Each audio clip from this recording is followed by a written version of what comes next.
Dnes sa koná 16. ročník novoročnej zimnej plavby v Dunaji. Dnes sa tu stretli otužilci z celého Slovenska, z Košíc, Banskej Bystrice, Galanty, Dunajskej Stredy, Dunajskej Lužnej, Pezinka a z Bratislavy. Dokonca si prišli zaplavať aj priatelia otužilci z brněnského klubu Fides. Dobrý deň, priatelia, otužilci, bratislavčania, hostia Bratislavy. Dovolte mi privítať vás na 16.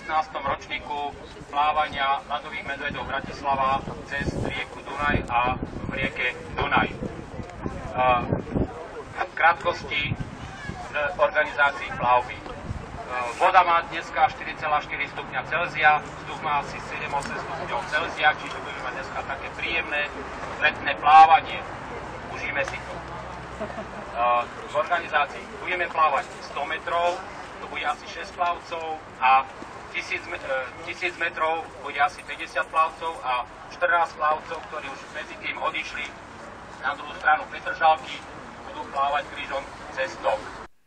Kúpanie v Dunaji je už teraz 16-ročnou tradíciou. Ľadoví medvedi tento ročník otvorili svojou vlastnou hymnou. Tento rok ich bolo okolo 60.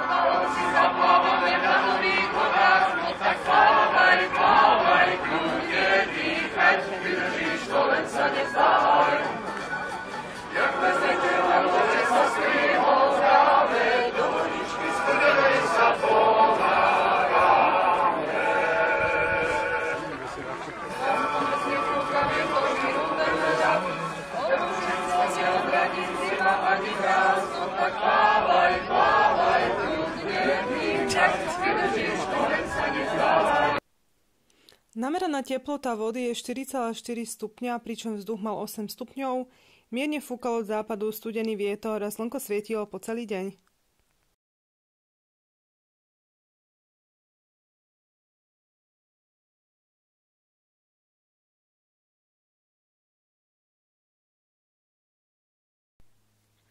Plavci postupne preplávali okolo houseboatov a pontónov, kde na posledných 100 metroch sa pripojili aj plavci cez tok.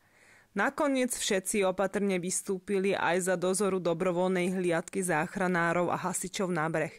Plavbu zatvoril Rado Hladký, ktorý dával pozor, aby niekto nezaostal. Plavba dnes trvala asi 11 minút, pričom minulý rok to bolo za 7 minút.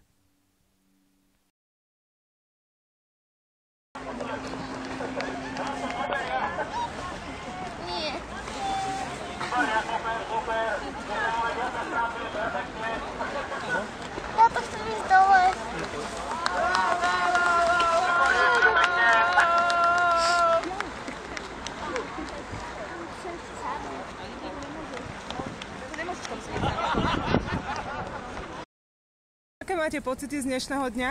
Veľmi dobré, voda bola príjemná, 4,5 stupňa. Počasie je pekné, slnečko svieti, trošku fúka, to je pre nás žúža.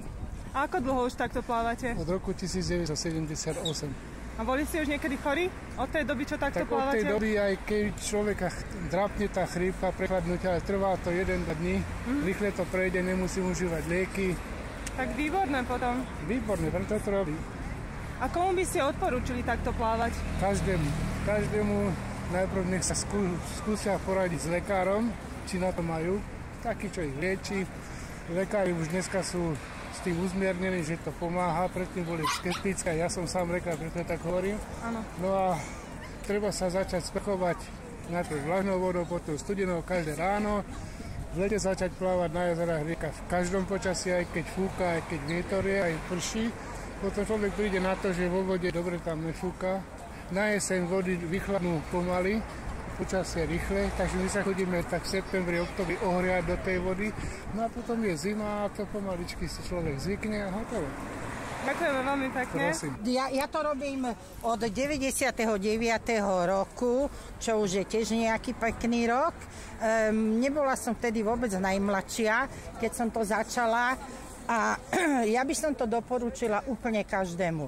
Zajedno v zime, človeku není tak zima, nemusí kúriť, nemusí míňať teplú vodu. Dneska je to už aj z ekonomického hľadiska úplne super, ale hlavne z toho zdravotného.